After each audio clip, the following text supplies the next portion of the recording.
नमस्कार। माल एब्जॉर्प्शन। माल एब्जॉर्प्शन का मतलब एक तरीके से बोला जाए तो लैक ऑफ एब्जॉर्प्शन। मतलब जो हम खाते पीते हैं वो आमाशय में से आंत में पहुंचे, लेकिन आंत में से उसका अवशोषण ना हो पाए। अवशोषण ना हो पाने की वजह से जो भी हमने खाया पिया है वो हमारे शरीर में नहीं लग पाता। तो जो हमारे खाने का उद्देश्य था कि हम जो खा रहे हैं हमारे शरीर में लगे, ताकि शरीर में जो बढ़ती हुई कमजोरियां हैं वो धीरे धीरे करके नॉर्मल हो जाएं। तो अगर किसी को माल एब्जॉर्प्शन की समस्या होती है, अवशोषण की कमी होती है, उसकी वजह से बहुत सारे डेफिशिएंसी सिंड्रोम्स होना चालू हो जाते हैं, जिसमें अनेक प्रकार की डेफिशिएंसीज, न्यूट्रिशनल डेफिशिएंसीज होती हैं, जिसकी वजह से कमजोरी, बेचैनी, घबराहट, चक्कर आना, बीपी कमजोर हो जाना, त्वचा का रूखा रूखा सूखा सूखा रहना और एकदम से वजन में कमी आना चालू हो जाना। हालांकि वजन कम हो ये कोई बहुत ज़रूरी नहीं होता है। कभी कभी माल एब्जॉर्प्शन ज़्यादा वजन के साथ भी देखने को मिलता है। हम माल एब्जॉर्प्शन के बारे में इतना समझे कि क्या होता है, क्यों हो जाता है माल एब्जॉर्प्शन।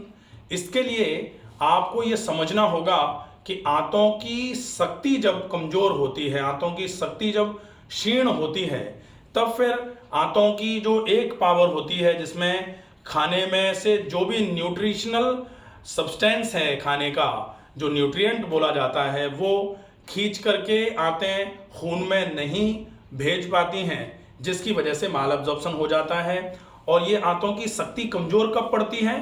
जब हम आवश्यकता से अधिक खाते हैं, जब हम वो खाना शुरू कर देते हैं जो हम पचा नहीं पा रहे हैं, जब हम बेसमय खाते हैं, काल अशुद्धि करके खाते हैं। हमें नाश्ता 9 साढ़े 9 बजे तक कर लेना चाहिए, नाश्ता हम 12 बजे कर रहे हैं। लंच हमारा 1 बजे के पहले पहले हो जाना चाहिए, लंच हमारा 4 बजे हो रहा है। डिनर हमारा सायंकालीन होना चाहिए और हम उसको मध्य रात्रि में 12 साढ़े 12 बजे अगर खाएंगे तो निश्चित ही पेट से संबंधित बहुत सारी समस्याएं हो जाएंगी, जिनमें से एक होगी माल एब्जॉर्प्शन। अब हम देखें कि इसके सिम्टम्स जो होते हैं, जिसमें कमजोरी, बेचैनी, घबराहट या साथ में चक्कर आना, ये सिम्टम्स हैं। इन सिम्टम्स को हम कैसे ठीक कर सकते हैं और परमानेंटली हमारा माल एब्जॉर्प्शन बिल्कुल ठीक हो जाए, इसके लिए हम क्या क्या कर सकते हैं। तो सबसे पहला तो, चूंकि गीता में लिखा हुआ है युक्ताहार विहारस्य, तो पहले युक्त आहार उसके बाद युक्त विहार की बात आती है। तो हम आहार में पहले पहले ये देखेंगे कि बिल्कुल सुपाच्य भोजन, बहुत जल्दी पच जाने वाला भोजन हम लें, और नाश्ता हमारा 9 साढ़े 9 बजे, लंच 12 बजे और शाम का खाना 7 बजे के पहले पहले हो जाए, इसका ध्यान रखें। ज़्यादा मात्रा में पानी पिएं, खाने को बहुत चबा करके खाया जाए, मिर्च, मसाले, चिकनाई, मैदा इसका उपयोग ना किया जाए। और इतना करने के बाद फिर हम व्यायाम में क्या क्या करें। तो योगा फॉर माल एब्जॉर्प्शन, आज हम ये विषय लेकर के उपस्थित हैं। विषय में डेमो करने के लिए हमारे साथ उपस्थित हैं डॉक्टर विपुल चौहान। आज हम डॉक्टर विपुल से रिक्वेस्ट करेंगे कि ये कौन से आसनों को किस किस तरीके से करना है, ये हमको डेमो करके दिखाएं। तो पहला आसन जो माल एब्जॉर्प्शन के लिए हम करेंगे, खड़े होके करने वाला होगा। तो सबसे पहले खड़े हो जाएंगे, खड़े हो जाएंगे, सीधे खड़े हैं, दोनों पैर मिले हुए, दोनों हाथ फ्रंट थाइस पर, सामने थाइस पर सीधे खड़े हुए हैं। पहला आसन जो हम करेंगे, आसन का नाम होगा ताड़ासन।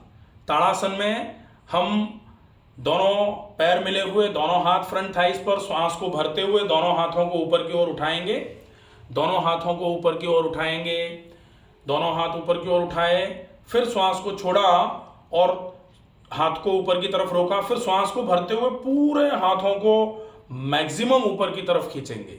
जितना ज़्यादा खींच के रह सकते हैं उतना ज़्यादा खींच के रहेंगे। ये आसन हम लगभग 30 सेकंड तक अगर होल्ड कर पाए तो बहुत इफेक्टिव होगा, बहुत अच्छा आराम होगा इस आसन से। 30 सेकंड तक इस आसन को होल्ड करेंगे। 30 सेकंड के बाद धीरे से श्वास को पहले हम भरते हुए ऊपर ले गए थे, श्वास छोड़ते हुए धीरे धीरे करके हाथों को और एड़ियों को नीचे की तरफ ले आएंगे।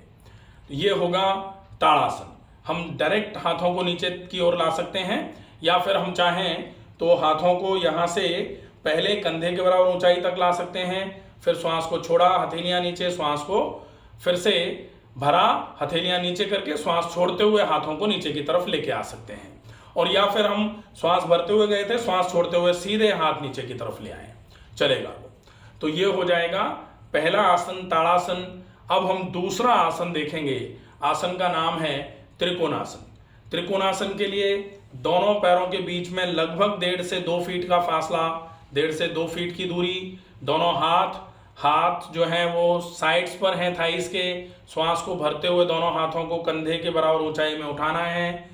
श्वास को छोड़ते हुए दाहिने हाथ की हथेली बाएं पैर के पंजे पर जाएगी। दाहिने हाथ की हथेली बाएं पैर के पंजे पर, धीरे से दाहिने हाथ की हथेली बाएं पैर के पंजे पर, और बायां हाथ जो है वो पूरा ऊपर की ओर रहेगा। नजर हमारी बाएं हाथ की हथेली की तरफ रहेगी। ये होगा त्रिकोणासन। इस त्रिकोणासन में एब्डोमिनल ट्विस्टिंग होती है, एब्डोमिनल टॉर्क क्रिएट होता है, जिसकी वजह से धीरे धीरे करके आपके आंतों पर टॉर्क का इफेक्ट मिलता है, आंतों की शिथिलता दूर होती है, जिसकी वजह से आंतों की ताकत धीरे धीरे करके बढ़ना चालू हो जाती है और एब्जॉर्प्शन दोबारा से शुरू हो जाता है। श्वास को छोड़ते हुए हम आसन में गए थे, श्वास को भरते हुए दोनों हाथ फिर से कंधे के बराबर ऊंचाई में लेके आएंगे और श्वास को छोड़ते हुए हाथ धीरे धीरे करके नीचे लेके आ जाएंगे। इसी आसन को हम दूसरे तरफ से भी अभ्यास कर सकते हैं। श्वास को भरते हुए दोनों हाथ ऊपर उठाए, श्वास को छोड़ते हुए बाएं हाथ की हथेली दाएं पैर के पंजे पर जाएगी। दाहिना हाथ जो है वो सीधा ऊपर रहेगा आसमान की ओर, नजर जो है वो ऊपर वाले हाथ की हथेली की ओर रहेगी। आप इस आसन को 30 सेकंड तक होल्ड करेंगे। 30 सेकंड जब पूरा हो जाए तो धीरे से श्वास को भरते हुए दोनों हाथों को कंधे के बराबर ऊंचाई में लेके आएंगे और श्वास को छोड़ते हुए धीरे से हाथ नीचे की तरफ लेके आ जाएंगे। ये खड़े होकर करने वाले 2 आसन हुए। इन आसनों का अभ्यास आसानी से किया जा सकता है और ये दोनों ही आसन आपके लिए बहुत इफेक्टिव माने जाते हैं। अब हम आसन करेंगे सीधे लेट के करने वाला। सीधे लेटने के लिए पहले हम खड़े से बैठने की स्थिति में आ जाएं। बैठ करके हम धीरे से सीधे लेट जाएंगे। सीधे लेट गए। सीधे लेट के करने वाले आसन में हम पहला आसन करेंगे। आसन का नाम होगा पवन मुक्तासन। पवन मुक्तासन आप दोनों पैरों से भी कर सकते हैं या फिर एक एक पैर से पहले करें। तो हम सबसे पहले एक एक पैर से करेंगे। दोनों पैर मिले हुए, दोनों हाथ शरीर के बगल में, श्वास को भरते हुए दाहिने पैर को घुटने से बिना मोड़े हुए पहले 90 डिग्री तक उठाना है। आप गौर से देखिए, 90 डिग्री तक उठाना है। अब श्वास को छोड़ते हुए पैर को घुटने से मोड़ना है। श्वास को छोड़ते हुए पैर को घुटने से मोड़ा, दोनों हाथों से घुटने को पकड़ा और दोनों हाथों से घुटने को खींच के सीने की तरफ लेकर के आए। अब जब सीने की तरफ आ जाए घुटना, तो फिर श्वास को भरा, श्वास को छोड़ते हुए नाक को घुटने पर लगाना है। अब आप इस आसन को 30 सेकंड होल्ड करेंगे। 30 सेकंड के बाद जब आसन पूरा हो जाएगा तो श्वास को भरते हुए पहले गर्दन को नीचे लेके आएंगे, पैर को 90 डिग्री पर उठा करके सीधा करेंगे और श्वास को छोड़ते हुए पैर को धीरे से नीचे लेकर के आएंगे। ये एक पैर से किया है। ठीक इसी तरीके से दूसरे पैर से भी इस आसन का अभ्यास होगा। सबसे पहले बाएं पैर को श्वास को भरते हुए ऊपर की ओर उठाना है। अब श्वास को छोड़ते हुए पैर को घुटने से मोड़ना है। दोनों हाथों से घुटने को पकड़ना है।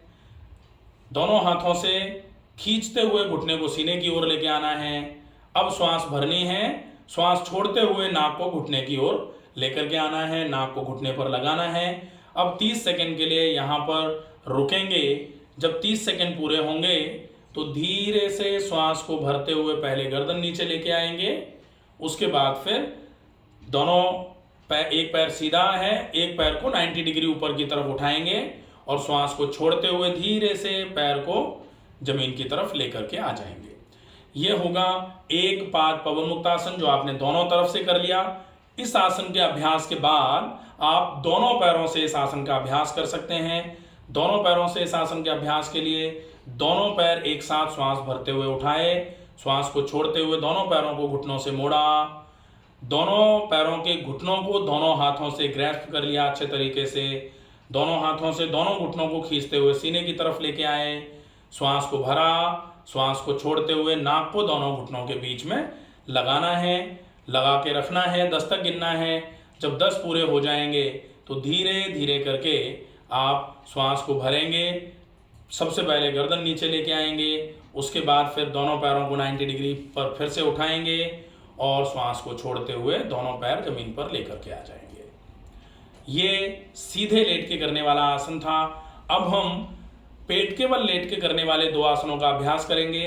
पेट के बल लेटने के लिए आप सबसे पहले दाहिने हाथ को ऊपर सिर की ओर जमीन पर लगाएं, बाएं पैर को घुटने से मोड़ें और दाहिनी करवट लेते हुए धीरे से पेट के बल लेट जाएं। धीरे से पेट के बल लेट गए। अब हम पेट के बल लेट के करने वाले आसनों में इंडाइजेशन माल एब्जॉर्प्शन के लिए जो आसन है, आसन का नाम है भुजंगासन। भुजंगासन के लिए दोनों पैर मिले हुए, दोनों हाथ की हथेलियां सीने के बगल में, कोहनियां शरीर से लगी हुई, श्वास को भरते हुए सबसे पहले गर्दन को उठाना है, फिर सीने के ऊपरी हिस्से को उठाना है, फिर पूरे सीने को उठाना है, नाभि तक का हिस्सा उठा करके नाभि से नीचे का हिस्सा पेट का जमीन पर लगा हुआ रहे। आप भुजंगासन का अभ्यास कर रहे हैं। 30 सेकंड तक इस आसन को रोकना है। जब 30 सेकंड हो जाएंगे तो धीरे से श्वास को छोड़ते हुए आप सबसे पहले घुटनों के बल घुटनों को मोड़ते हुए वज्रासन की अवस्था के पहले शशांकासन में आ जाएंगे। तो शशांकासन पहला आसन हो गया माल एब्जॉर्प्शन के लिए भुजंगासन। इसके तुरंत बाद होता है शशांकासन। तो भुजंगासन से घुटनों को मोड़ते हुए आप शशांकासन की अवस्था में आएंगे। शशांकासन ये कंसंट्रेशन इंप्रूवमेंट के लिए बहुत अच्छा आसन है, साथ में ये पाचन की क्षमता बढ़ाने में भी बहुत अच्छे तरीके से सहायक होता है। शशांकासन का अभ्यास 30 सेकंड तक किया।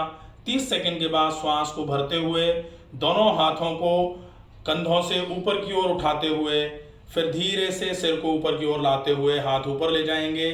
श्वास को छोड़ते हुए हाथ नीचे ले आए और आप वज्रासन की अवस्था में बैठ जाएंगे।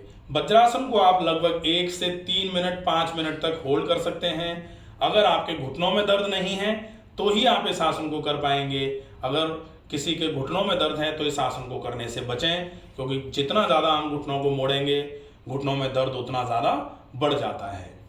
तो ये आसनों का अभ्यास हो जाएगा। अब हम आसनों के अभ्यास के बाद हमने पहले देखा आहार चिकित्सा, उसके बाद व्यायाम में हमने आसनों का अभ्यास देखा। अब कुछ प्राणायामों का अभ्यास आपके लिए बहुत आवश्यक होता है माल एब्जॉर्प्शन के केस में। प्राणायाम में सबसे पहला प्राणायाम नाड़ी शोधन अनुलोम विलोम। उस प्राणायाम का अभ्यास कम से कम 5 मिनट के लिए होना चाहिए। नाड़ी शोधन अनुलोम विलोम बाय डॉक्टर रमाकांत शर्मा, पूरा वीडियो है, आप उसको प्रॉपर तरीके से देख सकते हैं, उसका अभ्यास करेंगे। दूसरा प्राणायाम होगा दीर्घ श्वसन, डीप ब्रीदिंग, लंबी गहरी श्वास भरना और भरी गई श्वास को पूरे तरीके से शरीर से बाहर निकालना। श्वास को भरना है, फेफड़ों को पूरा फुलाना है, फेफड़े पूरे फैलेंगे, ज़्यादा से ज़्यादा हवा शुद्ध फेफड़ों में अंदर जाएगी, फेफड़ों से फिर वो खून में जाएगी, खून के माध्यम से पूरे शरीर में फैलेगी, आंतों तक अच्छी मात्रा में ऑक्सीजन की सप्लाई पहुंचेगी, खून की संचार की गति जो है आंतों में बढ़ जाएगी, जिसकी वजह से आंतों की निष्क्रियता जो है वो धीरे धीरे करके सक्रिय स्वरूप में आ जाएगी, जिसकी वजह से आपकी शिथिल पड़ी हुई आंतें धीरे धीरे करके एक्टिव हो जाएंगी। उससे आपके एब्जॉर्प्शन की गति बढ़ेगी, माल एब्जॉर्प्शन धीरे धीरे करके ठीक होना शुरू हो जाएगा। तो ये हो जाएंगे प्राणायाम। प्राणायाम में आप अगर चाहें तो कपालभाति क्रिया का अभ्यास भी कर सकते हैं। कपालभाति क्रिया में वात क्रम कपालभाति क्रिया, जिसको कपालभाति प्राणायाम के नाम से जानते हैं, उसका अभ्यास कर सकते हैं माल एब्जॉर्प्शन के केस में, लेकिन बहुत धीरे धीरे करेंगे। एक्टिव एक्सलेशन, पैसिव इनहेलेशन, श्वास को पेट को झटका मारते हुए अंदर की तरफ धक्का मारते हुए फेफड़े से श्वास को बाहर निकालना है और श्वास को अनैच्छिक रूप से पैसिवली भर लेना है, ताकि फिर धक्का मारते हुए श्वास को आप बाहर निकाल पाएं। इस अभ्यास को भी 5 से 10 मिनट का समय आप दे सकते हैं, ये बहुत इफेक्टिव रहेगा। इसके अलावा माल एब्जॉर्प्शन के लिए आप पेट का गर्म ठंडा सेक कर सकते हैं। पेट का गर्म ठंडा सेक करने के बाद पेट पर गीला तौलिया लगभग 15 से 20 मिनट के लिए रख सकते हैं। ये बहुत अच्छी चीज़ें हैं। माल एब्जॉर्प्शन को ट्रीट अगर आपको करना है तो आप अगर इनका अभ्यास करते हैं तो निश्चित ही आपको माल एब्जॉर्प्शन में बहुत अच्छा आराम मिलेगा। आशा है ये माल एब्जॉर्प्शन का वीडियो आपको बहुत अच्छे तरीके से समझ में आया होगा। ज़्यादा से ज़्यादा लोगों तक इस वीडियो को पहुंचाएं ताकि माल एब्जॉर्प्शन अवशोषण की कमी के बहुत सारे लोग जो शिकार हो रहे हैं, स्पेशली बच्चे जो छोटे हैं, उनको हम खिलाते बहुत कुछ हैं लेकिन उनका शरीर पचा नहीं पा रहा है, शरीर में लग नहीं रहा है खाना। अगर हम बच्चों को ये अभ्यास कराना शुरू कर दें तो निश्चित ही उनको और किसी भी चीज़ की ज़रूरत नहीं है, किसी भी प्रकार की कोई दवाई की आवश्यकता नहीं है, सिर्फ इसी से उनको पूरा आराम हो सकता है। तो आप इस वीडियो को ज़्यादा से ज़्यादा लोगों तक शेयर करें। स्वस्थ रहिए, सुरक्षित रहिए। धन्यवाद।